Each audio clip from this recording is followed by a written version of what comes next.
अभी अनुमति नहीं दिया तो मरेगा। 7 दिनों से खाया पिया कुछ नहीं, हाँ अब ऐसा ही रहा तो मरेगा। तो मरने से अच्छा है चलो प्रवजा बन। स्वागत है आप सभी का।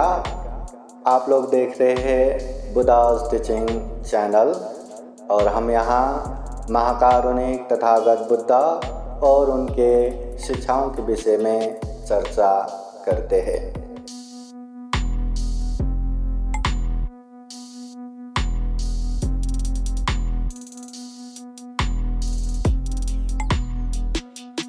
नमो बुद्धाय। स्वागत है आप सभी का।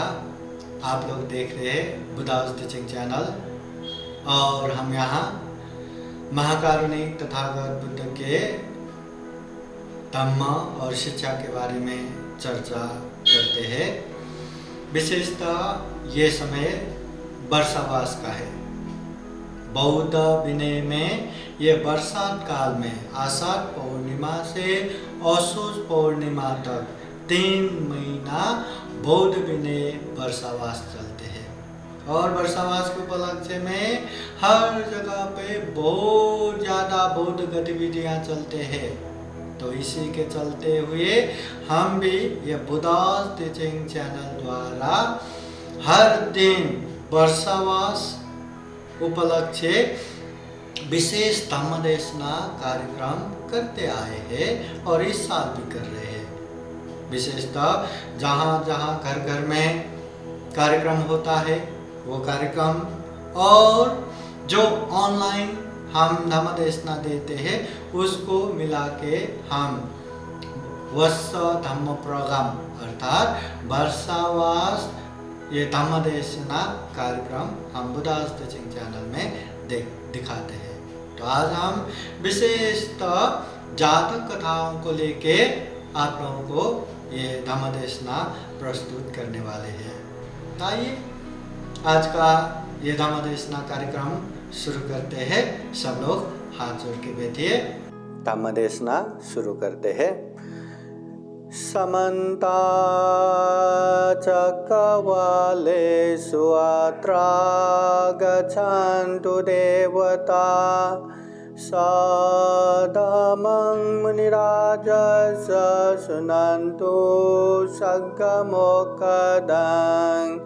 धम्म श्रवण कालो अयं बदन्ता धम्म श्रवण कालो अयं बदन्ता परित धम्म श्रवण कालो अयं बदन्ता।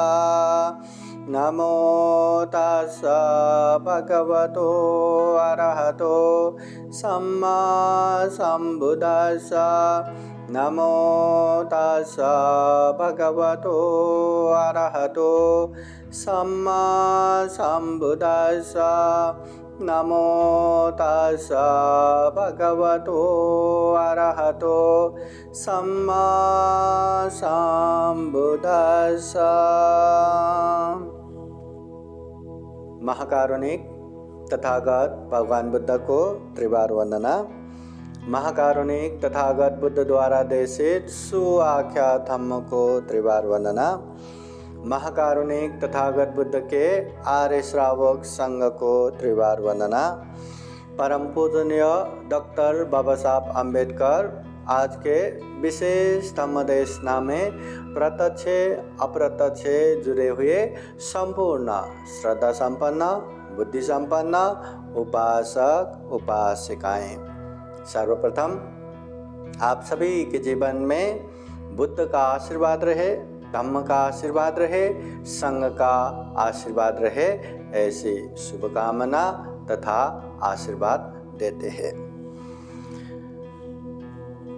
आज हम विशेषतः जातक कथाओं में एक जातक कथा सुनने वाले हैं और आज हम जिस जातक कथा सुनने वाले हैं वो जातक कथा का नाम है वात मीग जातक। वात जो एकदम भागने वाला, शीघ्रातिशीघ्र दौड़ने वाला, मीग बोले तो मृग, हरिण, जो एकदम शीघ्रातिशीघ्र भागने वाला मृग जातक बोले तो पहले अतीत का जन्मों का कहानी हो गया।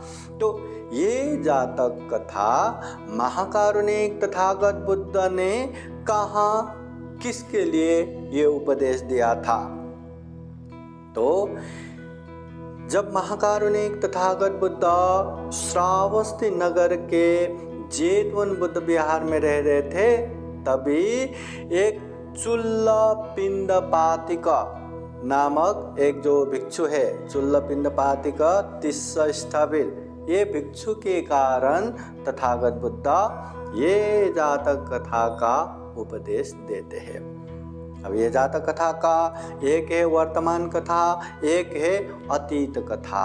वर्तमान कथा बोले तो महाकारुणिक तथागत बुद्ध के समय के घटना वो कहानी, और अतीत कथा बोले तो वो जातक कहानी जो अतीत समय में ऐसा भी हुआ था, ये कहानी।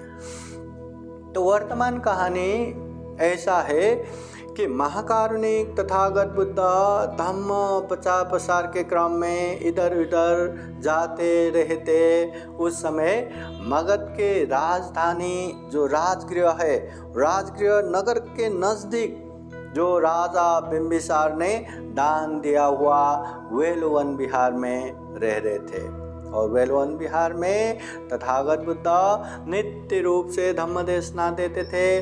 बहुत सारे उपासक उपासिकाएं धम्म देशना सुनने को आते थे, और बुद्ध वाणी सुन के कितनों ने अपने जीवन को धन्य धन्य बनाया।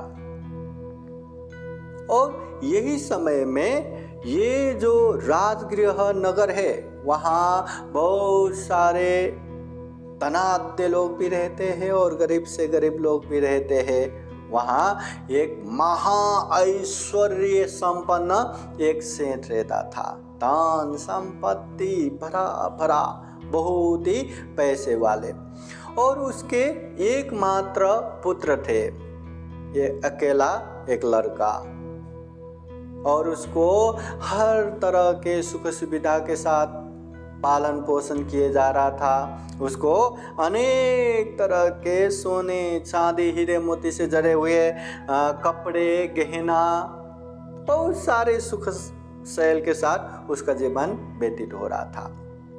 एक समय ऐसा भी आ गया कि वो जो महा ऐश्वर्यवान सेठ के पुत्र यहाँ वहाँ घूमते फिरते कहाँ से वो वेलुवन विहार में पहुंच गया।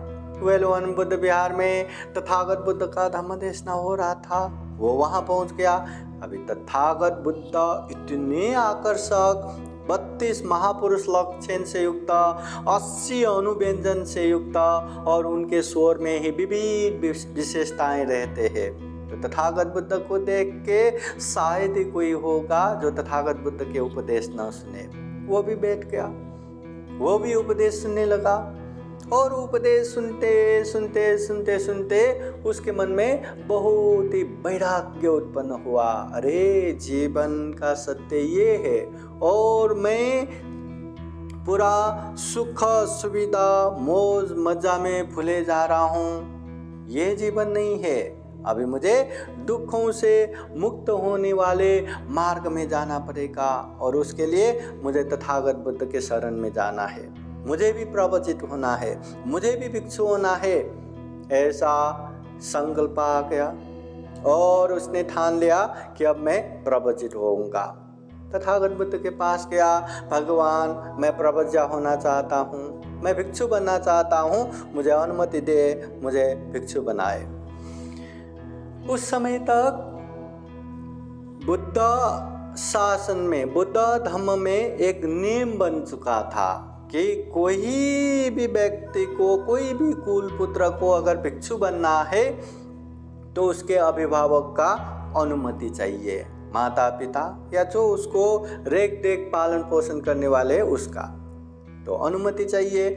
तो ये सुन के वो भी गया अपने माता पिता से अनुमति लेने कि भगवान बुद्ध का उपदेश सुना, अब मैं दुख मुक्ति के मार्ग पे चलने के लिए मैं प्रवज्या होना चाहता हूँ, मैं भिक्षु बनना चाहता हूँ, कृपा करके मुझे अनुमति दे। माता पिता इतना महा ऐश्वर्यवान धन संपत्ति से परिपूर्ण, और वो एकलौता पुत्र, और एकलौता पुत्र आके कहते हैं मुझे संन्यास लेना है। कौन माता पिता फिर इस तरह से उसको अनुमति देगा? अनुमति नहीं दिया। कहते हैं तुम्हें घर गृहस्थ में रह के जो जो पुण्य करना है करो, दान करना है जो जो करना है करो, पर प्रभज्या लेने की बात मत करो। हाँ, संन्यास होने की बात मत करो, घर में ही रह के जो करना है करो। पर वो सेठ के पुत्र जिसका नाम तिष्य कुमार है, वो तिष्य कुमार को इतना प्रभज्या होने का श्रद्धा उत्पन्न हो चुका था, इतना वैराग्य उत्पन्न हो चुका था, नहीं, उसको कैसे भी हो अभी प्रभज्या ही लेना है, भिक्षु ही बनना है, बुद्ध के शिष्य ही बनना है। तो ये बातें माता पिता को अनेक तरह से समझाया कि कृपा करके मुझे अनुमति दे, मैं प्रभज्या होना चाहता हूँ, मुझे अनुमति दे। मगर माता पिता तैयार ही नहीं। एक अकेला पुत्र जवान, और वो सन्यास बनने की बात कर रहे, इतने धन संपत्ति के मालक, एकलौता, ये उत्तराधिकारी, कैसे सन्यास बनने देता? अनुमति नहीं दिया। माता पिता अनुमति नहीं देते, और वो तिष्य कुमार माता पिता से प्रभज्या होने की अनुमति मांगी रहे। अभी समय ऐसा भी आ गया कि वो तिष्य कुमार ने खाना छोड़ दिया। बुद्ध काल में एक रथपाल स्थविर भी है, वो भी जब माता पिता ने अनुमति नहीं दिया तो वो भी भूखा अनशन में बैठे थे। जब तक अनुमति नहीं दिया वो पूरा निराहार बन के अनशन में बैठे थे। तो ये तिष्य कुमार भी वैसा ही करने लगा, बिल्कुल खाना छोड़ दिया। जब तक मुझे प्रभज्या बनने का अनुमति नहीं मिलेगा तब तक मैं खाना ही नहीं खाऊंगा। भूखा प्यासा वो ऐसे ही बैठा रहा। 1 दिन, 2 दिन, 3 दिन, उसका वो अनशन नहीं टूट रहा है। उसने न पानी पिया न खाना खाया, बस भूखा प्यासा बैठा रहा। माता पिता ने कितना समझाया, कितना उसको खाने पीने के लिए बोला, वो खाना को हाथ नहीं लगा रहे। 4 दिन, 5 दिन, 6 दिन, 7 दिन तक बीत गया। बाद में वो तिष्य कुमार के मित्र आके उसके माता पिता को समझाते हैं, देखिए आपके पुत्र प्रभज्या बनेंगे, आपके पुत्र भिक्षु बनेंगे तो कम से कम जिंदा रहेगा, समय समय पे देखने को मिलेगा, मिलने को मिलेगा। मगर ऐसे हालत में 7 दिन हो चुका है, भूखा प्यासा, मरेगा, वो मर ही जाएगा। तो क्या फायदा? वो प्रभज्या बने ना बने क्या फर्क पड़ता है, मरने वाले हैं। इसलिए आप लोग अपना जिद छोड़ दीजिए, उसको प्रभज्या होने की अनुमति दे। अभी अनुमति नहीं दिया तो मरेगा। 7 दिनों से खाया पिया कुछ नहीं, अब ऐसा ही रहा तो मरेगा। तो मरने से अच्छा है चलो प्रभज्या बन के रहा तो कभी तो देखने को मिलेगा, कभी तो मिलने को मिलेगा, और सबसे महत्वपूर्ण अपना बेटा जिंदा रहेगा। तो इस भरोसे चलो ठीक है करके उसके माता पिता ने अपने बेटे को प्रभज्या होने का अनुमति दिया। और माता पिता की अनुमति मिलने के बाद फिर वो भगवान बुद्ध के पास गया। अनुमति प्राप्त है इसलिए भगवान बुद्ध ने भी उसको प्रभज्या बना दिया, भिक्षु बना दिया। अभी प्रभज्या बनाने के बाद वो राजगृह के वेलवन विहार में क्रमशः रहते आधा महीना जैसा हो गया। और उसके बाद भगवान बुद्ध राजगृह से श्रावस्ती की तरफ चले गए। और श्रावस्ती में जाते समय ये नवक भिक्षु को भी लेके गया, तिष्य कुमार को, और उसको श्रावस्ती में लेके गया। और श्रावस्ती के जैतून बुद्ध विहार में रहते हुए उसने भगवान बुद्ध के धम्म को खूब समझ के अब विनय पालन करने लगा। बहुत ही श्रद्धा से भिक्षु बने, भगवान बुद्ध के धम्म में अच्छे से पालन करने के लिए बने। इतना ऐश्वर्य, महा ऐश्वर्य छोड़ के संन्यास धारण लिए, इसलिए वो खूब अच्छे से धम्म को पालन करना चाहते थे। इसलिए उसने दुतांग शील पालन करने लगा, 13 प्रकार के दुतांग धारण करने लगा। एकदम पुराना एक चिवरी पहनना, भिक्षा से ही जीविका करना, मतलब ऐसे जो कड़ाई के साथ नेम पालन करते हैं वो दुतांग पालन करने लगा। और इस तरह से वो दुतांग पालन करने लगा कि पूरे श्रावस्ती में उसका नाम बहुत ही प्रसिद्ध प्रज्ञावान दुतांगधारी के रूप में एकदम प्रख्यात हो गया पूरा श्रावस्ती में। ऐसे ही समय बीता जा रहा था, समय आगे बढ़ रहा था। एक समय ये इधर राजगिरी में एक ऐसा समय आ गया कि वहाँ उत्सव आ गया, एकदम नक्षत्र आदि का एक उत्सव हो गया, चाट हो गया। और वो उत्सव में सारे राजगृहवासी अनेक तरह से खुशहाली मना रहे, अनेक तरह से मनोरंजन कर रहे। ऐसे समय में ये जो तिष्य कुमार बाद में एकदम दुतांगधारी होके उसको पिंडपातिक तिष्य स्थविर के नाम में जाना गया। तो उनके गृहस्थकालीन माता पिता जो राजगृह में जो से थे, तो माता पिता ऐसे उत्सव आया तो अपने पुत्र का जो गहना, जो अमूल्य अमूल्य गहना कपड़ा जो चांदी के दलिया में रख के उसको पकड़ते हैं, उसको छाती में लगाते हैं और खूब शोक संताप करते हैं। अरे मेरे पुत्र, ऐसे उत्सव में इस तरह का गहना लगाते हुए, इस तरह का कपड़ा लगाते हुए यहाँ वहाँ मनोरंजन करते थे, इतना मतलब हंसी मजाक खुशहाली मनाते थे।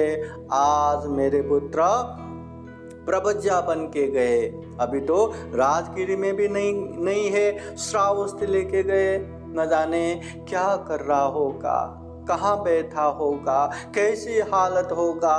ऐसे माता पिता का मन अपने पुत्र को याद करते करते वो घर गहना, वो कपड़ा ऐसा पकड़ पकड़ के छाती में लगा लगा के रो रहे थे, बहुत रो रहे थे। अब एक सेंत इस तरह से रोते हैं तो यहाँ वहाँ से सब लोग देखने के लिए आते हैं। तो ऐसे में वहाँ से गुजर रहे एक खूबसूरत गणिका ने भी ये दृश्य देखा। गणिका बोले तो एक वेश्या जैसा, उस समय गणिका बोले तो बहुत ही सम्मानजनक वो स्थान, जो भी खूबसूरत रहते उसको गणिका, मतलब गणिका बोले तो अच्छा खासा नाम उसका पोस्ट।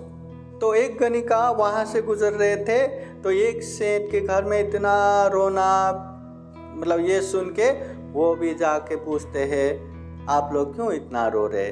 तो कहते हैं हमारे पुत्र, हमने कितना रोका, ना कहते हुए भी प्रवज्या बन के गया, भिक्षु बन के गया, गौतम बुद्ध के पास, मतलब उनके साथ चले गए। अभी क्या कर रहा होगा, क्या हो रहा होगा, तो उनको याद कर करके हम रो रहे। तो गणिका पूछती है अभी वो कहाँ है, अभी श्रावस्ती में है। तो गणिका कहती है अगर मैं उनको वापस लाऊं तो क्या मुझे ये घर के सभी ऐश्वर्य मुझे देंगे क्या। तो उनके माता पिता कहते हैं अगर मेरे पुत्र को वापस ला दो तो ये सभी ऐश्वर्य आपको दे दूंगा, बस वो ला के दो। तो गणिका कहती है ठीक है, ये मेरी जिम्मेदारी हो गई कि मैं आपके पुत्र को वापस लाऊंगा। तो ठीक है करके उसके माता पिता वो सेठ ने भी वो गणिका को अपने लोगों के साथ जो जो खर्चा लगता है वो सारा लेके भेज दिया। और गणिका भी जो पर्दे वाला पालकी है उसमें खूब सज धज के वो श्रावस्ती की तरफ चले गए। और श्रावस्ती में जाने के बाद वो जो पिंडपातिक तिष्य स्थविर भिक्षु है, जो मतलब राजगृह सेठ के पुत्र है, कि वो कहाँ कहाँ जाते हैं, क्या क्या करते हैं, वो सब मालूम करने के बाद वो भंते जी जिस गली से, जिस जगह से भिक्षाटन जाते हैं, वही गली के पास उसने अपना घर बसाया। वहाँ पे एक घर में रहने लगा और घर में रहने के बाद संपूर्ण परिचारिका वहाँ रख के, जो भी सेठ के लोग हैं उन लोगों को मतलब वहाँ दिखाई न पड़े उस तरह से रख के सारे परिचारिका उपासिका बन के अच्छे से वहाँ रहे। अभी क्या हुआ, जैसे जैसे वो पिंडपातिक तिस्य स्थापित भंते भिक्षा आने लगे तो वहाँ बहुत श्रद्धा से उनको वहाँ बुलाते और उनको थोड़ा थोड़ा दान देने लगे। पहले तो थोड़ा थोड़ा, बाद में तो कटोरी भर भर के बहुत ही स्वादिष्ट, बहुत ही अच्छा अच्छा भोजन दान देने लगे, खूब श्रद्धा से दान देने लगे। तो ऐसा देने लगे तो वो भंते जी भी अब इतना स्वादिष्ट स्वादिष्ट खाना मिल रहे और इतना हर दिन बुला रहे, एक बार नहीं दो बार नहीं, हर दिन वहीं बुला रहे और श्रद्धा भर भर के है। तो दूर से देखते ही भंते जी आइए आइए करके इतना सम्मान के साथ वो दान देना। तो ऐसा कर करके समय ऐसे आ गया कि वो भंते जी वहाँ का स्वादिष्ट स्वादिष्ट खाना खा खा के अभी रस में भूलने लगा, रस तृष्णा में भूलने लगा, उनको स्वाद आने लगा। तो भंते जी अक्सर अभी भिक्षाटन के लिए वही गली में जाने लगा और वहाँ खूब सारे परिचारिका उपासिका मिलके खूब श्रद्धापूर्वक दान देते थे। वो गणिका भी खूब अच्छे से दान देते थे। अभी कुछ समय बीतने के बाद एक दिन ये गणिका बीमार जैसा पड़ के वो अंदर ही लेता रहा और सबको बोल के रखा भंते जी आए तो अंदर ही लेके आना। तो उस समय भी भंते जी वहाँ से भिक्षा आ गए, भिक्षाटन के लिए आए तो खूब श्रद्धापूर्वक उनको अनेक तरह से रेस्पेक्ट करके लाए और वो पात्र लेके भंते जी आप आइए। तो भंते जी देखते हैं, अरे वो उपासिका नहीं देखती, उपासिका नहीं दिखाई दे रहे। तो वो लोग कहते हैं उपासिका बीमार पड़ी है, वो आपकी दर्शन करना चाहती है, आप अंदर ही आइए। तो पात्र लेके अंदर गए।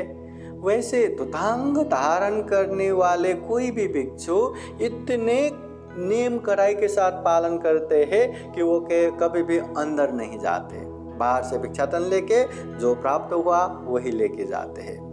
मगर अपने दुतांग व्रत को छोड़ के भी उपासिका बीमार है तो देखना चाहिए, इतना श्रद्धावान है करके वो अंदर गया।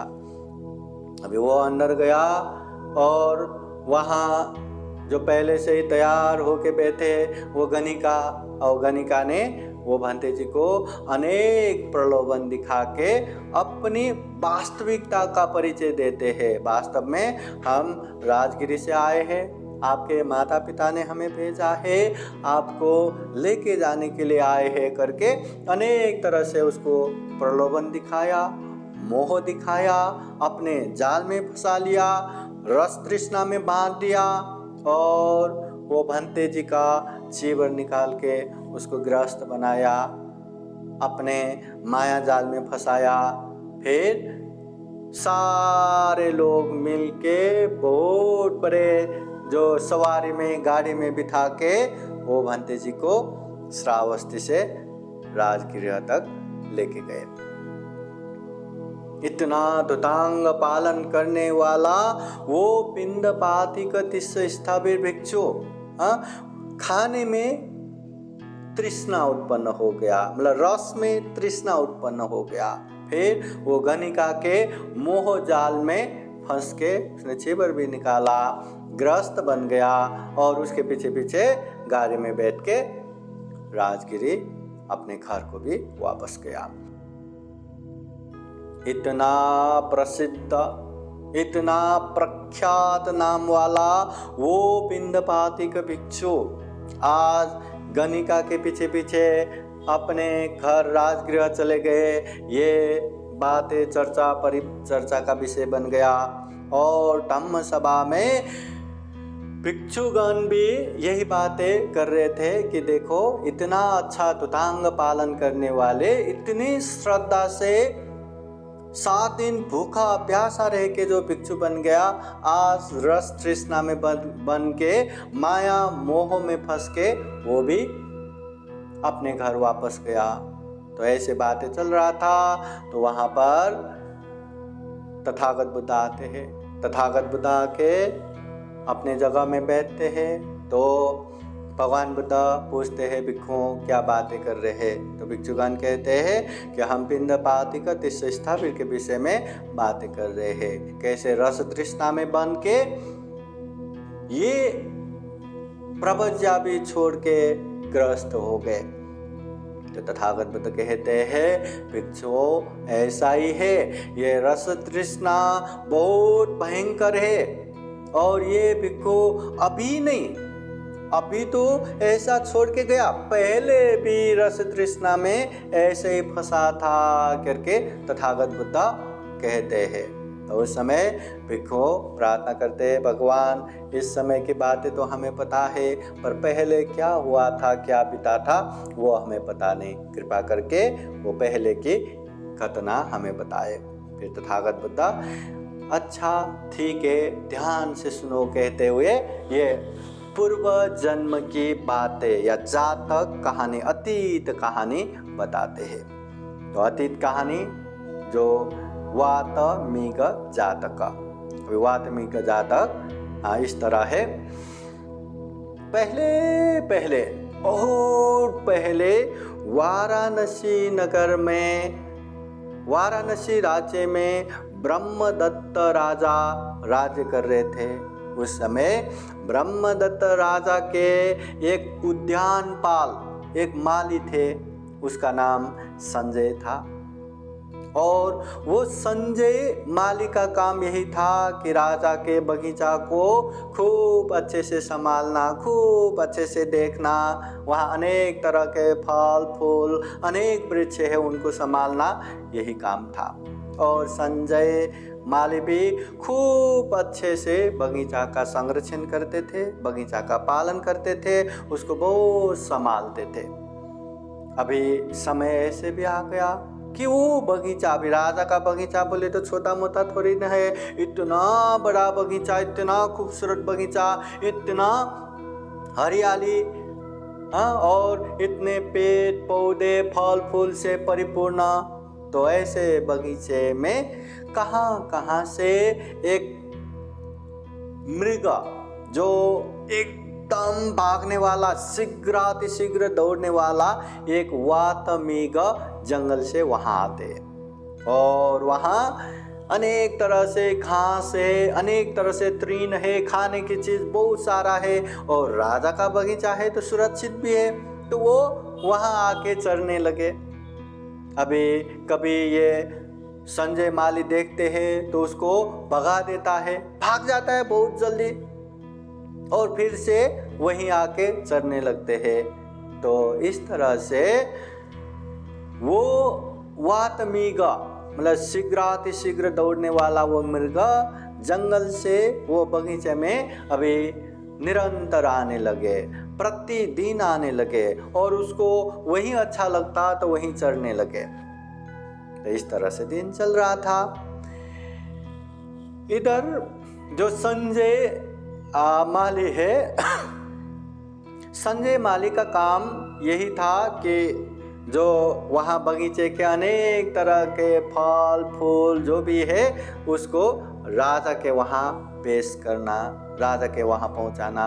वो हर दिन जो है वो राजा के वहाँ पहुँचाते थे। एक दिन राजा ने सुमन माली से वो मिल के बात किया कि हे संजय माली, बगीचा सब अच्छा तो है ना, वहाँ का काम धंधा तो अच्छा है ना। संजय माली कहते हैं महाराज बहुत ही अच्छा है, खूब अच्छा है। राजा पूछते हैं वहाँ बगीचे में कुछ नई बात तो नहीं हो रहा है ना, कुछ आश्चर्य की बात तो नहीं हो रहा है ना। तो वो संजय माली कहते हैं महाराज बाकी सब तो ठीक है, पर वो बगीचे में हर दिन जंगल से एकदम दौड़ने वाला एक मृग यहाँ आके चरने आते हैं, हर दिन यहाँ आते। तो राजा कहते हैं अच्छा तो ऐसी बात है तो क्या तुम वो मृग को पकड़ सकते हैं क्या? तब वो संजय माली कहते हैं महाराज अगर मुझे थोड़ा सा मधु मिलते हैं तो वो मृग को पकड़ना ही क्या, मैं राजभवन तक लेके आ सकता हूँ। तो राजा कहते हैं ठीक है लाओ, उसको मधु दिलाते हैं। अभी वो मधु लेके वो संजय माली क्या करते हैं, जहां अक्सर वो वात मृग जहां चरने आते हैं वो घासों में वो मधु मिलाने लगा। तो मधु मिलाया और वो मृग आके वहां चरने आया तो मधु के स्वाद के साथ साथ वो घास खाया तो इतना अच्छा लगा, इतना अच्छा लगा, वो हर दिन वहीं आके चरने लगे। तो खा खा के इतना अच्छा लगा, हर दिन चरने के बाद एक दिन संजय माली वहां प्रकट हो गया, मतलब मृग के सामने आ गया। मृग के सामने आ गया तो मृग इतना घबराया, यहाँ भागते वहाँ भागते, इधर भागते उधर भागते, भाग भाग के चले जाते हैं। मगर एक दिन नहीं, 2 दिन नहीं, हर बार ऐसे सामने सामने दिखने के बाद मृग भी धीरे धीरे ये कुछ नहीं करता करके मतलब नज़दीक नज़दीक भी बैठने लगा। और समय ऐसे आ गया कि मृग को ये संजय माली के ऊपर विश्वास हो गया कि अब ये कुछ करने वाला नहीं, कुछ हानि नहीं करने वाला, कोई नुकसानी नहीं पहुंचाने वाला। तो समय ऐसे आ गया कि अभी संजय माली के हाथों में भी जो घास है वो आके खाने लगा, दोनों में अच्छा खासा हो गया। जब संजय माली को अब ये विश्वास हो गया कि ये मृग मेरे ऊपर पूरा विश्वस्त हो गया, तो उसने राजा के वहाँ मतलब निवेदन किया कि महाराज मैं अभी ये शीघ्र दौड़ने वाला जो मृग है वातमृग, मैं उसको दरबार लेके आ रहा हूँ, पूरा तैयारी कीजिए। वहाँ पूरा तैयारी किया और इधर एकदम घास ऐसा अपने हाथों में दबोच के ऊपर एकदम मधु से भरा हुआ तृण लेके वो मृग को खिलाते पीछे पीछे लेके गया। वो मृग भी अभी विश्वास है, वो मधु से भरा हुआ अच्छा रस से भरा हुआ वो घास खाते खाते पीछे चले गए, खाते पीछे चलते वो लोग राजभवन में पहुंच गए। जैसे ही राजभवन में पहुंच गए वहां दरवाजा बंद कर दिया। खटकन दरवाजा बंद होते ही वो मृग ने देखा, अरे वो जंगल छोड़ के, बगीचा छोड़ के वो तो राजभवन में पहुंच गया, जहां घर ही घर है, चारों ओर लोग ही लोग है। वो इतना डरने लगा, इतना कांपने लगा, उसको लगा कि मेरा मृत्यु अब निश्चित है। वो मृत्यु से भयभीत होके कभी इधर भागते कभी उधर भागते रहते। ऐसे समय में ये राजप्रसाद से राजा वहाँ आते हैं और आने के बाद वो देखते हैं मृग बहुत ही भयभीत है, मृग बहुत ही डरा हुआ है। और ये देखते हुए वो राजा कहते हैं आश्चर्य है, ये रस का तृष्णा कितना आश्चर्य है। ऐसे मतलब घनघोर जंगल में रहने वाले ये मृग जो जहां इंसान देखे तो वहां 7 दिन तक वहां नहीं जाते, और जहां उसको किसी तरह का डरा दिया हो तो ऐसे जगह पे तो जन्म भर नहीं जाते। ऐसे वात मृग भी आज रस के मारे दरबार तक आ गया। तो ऐसा कहते हुए तो वो राजा, वाराणसी राजा एक गाथा द्वारा कहते हैं, और वो गाथा ये वातमिग जातक मूल पाली में इस तरह आते हैं। किरातिर से ही पापियो आवा से ही वसंत वे ही वातमी गंगहननि शीतं वसमाने शिरसे ही संजयोति। ये राजा कहते हैं जो ये घर बार जो निवास स्थान अच्छे होना चाहिए, बनना चाहिए, उसमें जो अटैचमेंट रहता है, रस रहता है, उससे भी कहीं ज़्यादा जो अपना मित्र होना चाहिए, दोस्त होना चाहिए, वो साथ में रहना चाहिए, ऐसा जो अटैचमेंट है, रस है, उससे भी कहीं ज़्यादा ये खाने वाला रस बढ़कर रहता है, पाप कर रहता है। ये रस में फंस के लोग बहुत सारा गलत भी करते हैं और कुशल भी करते हैं, क्योंकि सभी प्राणी खाने पे ही निर्भर है, सभी प्राणी हर दिन खाते हैं, हर दिन पीते हैं, इसलिए ये रस भयंकर है। जो व्यक्ति ऐसे रस तृष्णा में फंस गया वो कुछ भी पाप कर सकता है, कोई भी अकुशल कर सकता है, ये बहुत भयंकर है। तथागत बुद्ध इसलिए भी कहते हैं उपदेश में भोजने मत्तन्यो, ये भोजन में मात्रा ज्ञान होना चाहिए। खाना है करके कितना भी खा के नहीं बैठना, और नहीं खाना है करके कितना भी भूखा नहीं रहना। भूखा रहा तो भूख से वो मर जाएगा, ज्यादा खाया तो अपच होके मर जाएगा। इसलिए बुद्ध हमेशा मध्यम मार्ग उपदेश देते हैं, ज्यादा खाना भी नहीं और भूखा भी नहीं रहना। मात्रा ज्ञान शरीर के पालन पोषण के लिए, शरीर में उत्पन्न रोग व्याधि को नष्ट करने के लिए जो हमें काम करना है, वो काम करने में जो शक्ति चाहिए, वो शक्ति के लिए हमें ये खाना है।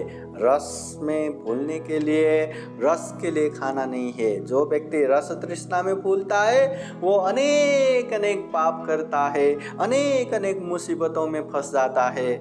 अभी देखो ये वातमिगा, इतना घोर जंगल में रहने वाले ये मृगा, इतना भागने वाला ये मृगा, जहाँ इंसान देखे सप्ताह भर वहाँ न जाए, और जहाँ उनको थोड़ा भी डर लगे जन्म भर वहाँ न जाए, मगर ये रस तृष्णा में फंस के ये संजय माली उसको यहाँ तक पकड़ के लाए।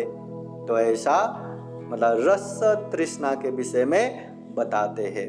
और फिर राजा ने इतना घबराए हुए, इतना कांपते हुए, मृत्यु से भयभीत वो मृग को देख के राजा ने उसको अभय दान दिया और उसको फिर से जंगल में छोड़ दिया। और बाकी लोग अपने अपने कर्म अनुसार आराम से जिंदगी जीते हुए परलोक हो गए।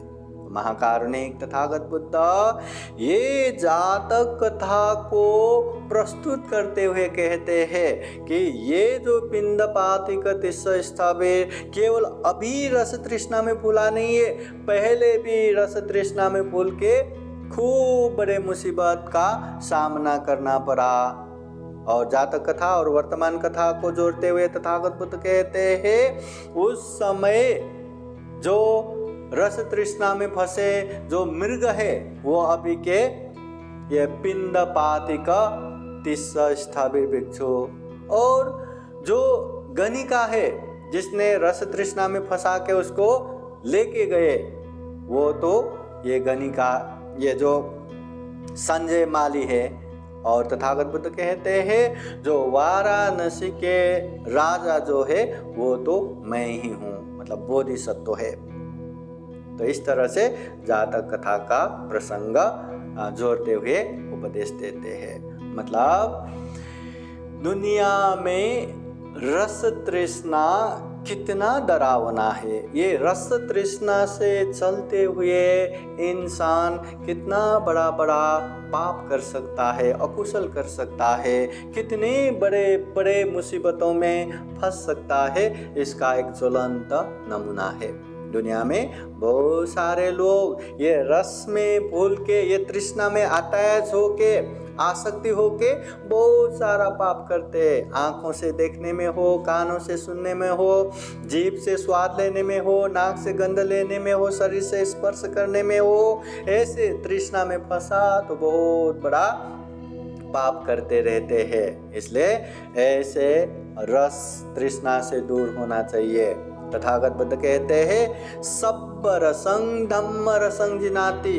दुनिया में इस प्रकार के जितने भी रस है वो सारे रसों में धम्म रस हमेशा जीतता है। धम्म रस हमेशा बड़ा रहता है, ऊपर रहता है। हाँ, अगर धम्म अच्छे से जान के, अच्छे से समझ के, अच्छे से उसको ग्रहण किया तो धम्म रस के सामने संपूर्ण रस तृष्णा, संपूर्ण काम वासना, संपूर्ण ये स्वाद सब फीका पड़ने लगता है। धम्म रस इतना बड़ा है। इसलिए धम्म को अच्छे से जानना है, अच्छे से समझना है, श्रद्धा पूर्वक धम्म सुनना है। ये बुद्धवाणी है, ये सुनने से हमारा कल्याण होगा, ये सुनने से हमारा उपकार होगा, अपनों का भी उपकार होगा। ये श्रद्धा रखते हुए, ये विश्वास रखते हुए सुनना चाहिए। धम्म रस हमेशा जीतता है। तो आज का ये जातक कथा वात मीग जातक, फिर से थोड़ा सा इसको सारांश में बताता हूँ। बुद्ध राजगृह के वेलोन बुद्ध विहार में रहते समय राजगृह के एक बड़ा महाईश्वर्यवान सेठ के पुत्र बुद्ध के उपदेश सुनते हैं, प्रवजा होने की इच्छा करते हैं। माता पिता अनुमति नहीं देते तो 7 दिन भूखा रह के अनुमति प्राप्त करके भिक्षु बनते हैं। आधा महीना वहाँ रह के श्रावस्ती आते हैं, वहाँ तुतांगधारी व्रत पालन करते हुए खूब अच्छे से रहते हैं, खूब प्रसिद्ध होके रहते हैं। राजगृह में एक उत्सव आता है, उसके माता पिता पुत्र को याद करके बहुत रोते हैं। तो ऐसे समय में एक गणिका आके मैं उसको वापस लाता हूँ, मुझे ये सभी ऐश्वर्य चाहिए करके वो जाती है वहाँ श्रावस्ती। और जहाँ भिक्षाटन आने की जगह है वहीं अपना डेरा जमा के एकदम श्रद्धा पूर्वक ये दान दे के अच्छे अच्छे स्वादिष्ट रस दे के उसको रस तृष्णा में फंसाते हैं। और एक दिन तो उसको चीबर निकाल के रस तृष्णा में बांध के माया जाल में फंसा के गृहस्थ बना के श्रावस्ती से राजगृह लेके जाते हैं। और धम्म सभा में ये बातें चल रहा था तो तथागत बुद्ध पहले भी ऐसा ही होता था, हो चुका है करके ये वातमीगा जातक कथा कहते हैं। और ये वाराणसी राजा के जो उद्यानपाल ये संजय माली है, वो बगीचे में जंगल से एक मृग आके वहाँ चरने आते थे और वहीं चरने लगे। और ये राजा ने जब पता किया तो राजा कहते उसको पकड़ के ला सकते हैं क्या? हाँ, पकड़ना क्या, यहीं तक लाता हूँ करके मधु घास में डाल के उसको रस तृष्णा में फंसाते हैं और उसके सामने जाके उसको मित्र जैसा व्यवहार करते हैं, विश्वासी बनते हैं। और एक दिन उसको ये रस से भरा हुआ, मधु से भरा हुआ घास खिलाते खिलाते राज दरबार तक पहुंचाते हैं। राज दरबार पहुंचने के बाद फिर वो मृग को पता चला तो वो इतना भयभीत होकर यहाँ वहाँ भागते हैं। और राजा आके कि रस के चलते, रस तृष्णा के चलते घोर जंगल में रहने वाला मृग भी ये दरबार तक पहुँचे करके रस तृष्णा कितना बढ़कर पाप कर है ऐसा ये उपदेश देते हैं। बाद में वो मृग को भी जंगल में ही छोड़ देते हैं। तो ये पहले का और अभी का बात, ये बातें को जोड़ते हुए बुद्ध कहते हैं ये जो मृग है अभी के पिंडपातिक तिस्स स्थविर है, जो रस तृष्णा में फंस गया। वो रस तृष्णा में फंसाने वाले जो संजय माली है अभी के गणिका हो गया। और वो वाराणसी के राजा स्वयं बोधिसत्व या मैं ही हूँ करके बुद्ध कहते हैं। ये हुआ वातमीक जातक। तो अगले समय हम दूसरा जातक सुनेंगे। हम सभी भी ऐसे धम्म को जान के, धम्म रस लेके खूब पुण्य करे, खूब धम्म करे और ये दुर्लभ, ये अमूल्य, ये सर्वश्रेष्ठ मनुष्य जीवन को सफल बनाए, सार्थक बनाए, ऐसी कामना करते हुए आज का ये धम्म देशना यहीं संपन्न करते हैं। सबका मंगल हो, सबका कल्याण हो। भवतु सबका मंगलम्।